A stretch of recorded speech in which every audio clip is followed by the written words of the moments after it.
What's up, guys? So I just got a Perrin package in the mail. Let's open it up and see what it is.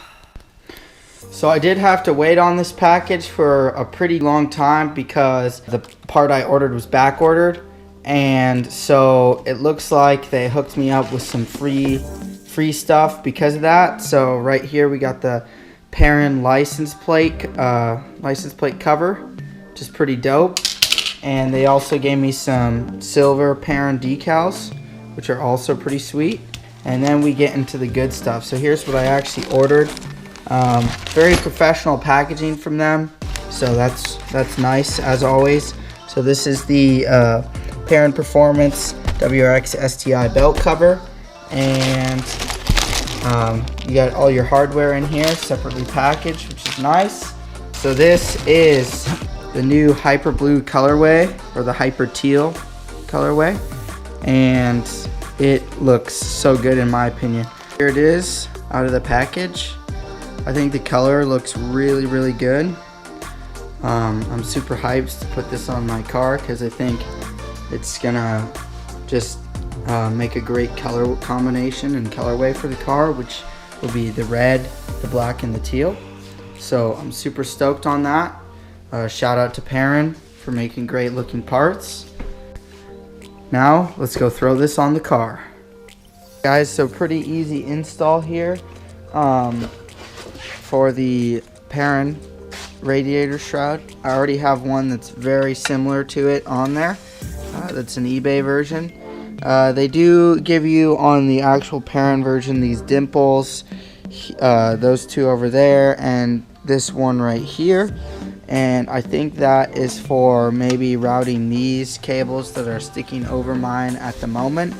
But I don't think I'm going to drill this out yet. I'll wait and see if I want to do that. So for now, we're just going to throw it on. They also give you really nice instructions, step by step, with pictures and everything. So real simple there. And you also get your warranty information in there as well. They even give you an Allen key to install it if you don't have the tools at home, so that's super nice also. Anyways, let's get started.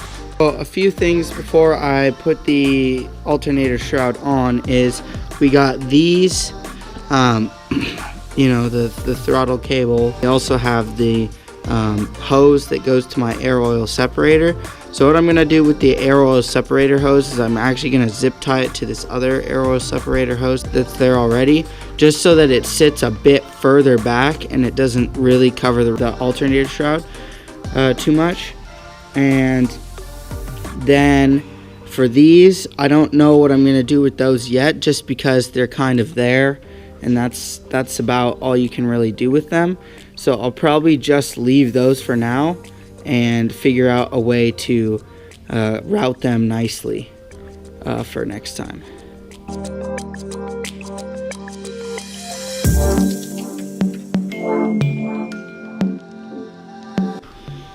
So right now, obviously, it's not the prettiest with the throttle body cables kind of being in the way, and at some point I'll try and figure out a way to supplement that, but it's in. I'm really hyped on the color, and it definitely makes the engine bay look a lot better in my opinion. So there's more to come of this color, and it will be starting to spread around the build more. See you guys in the next video. Peace.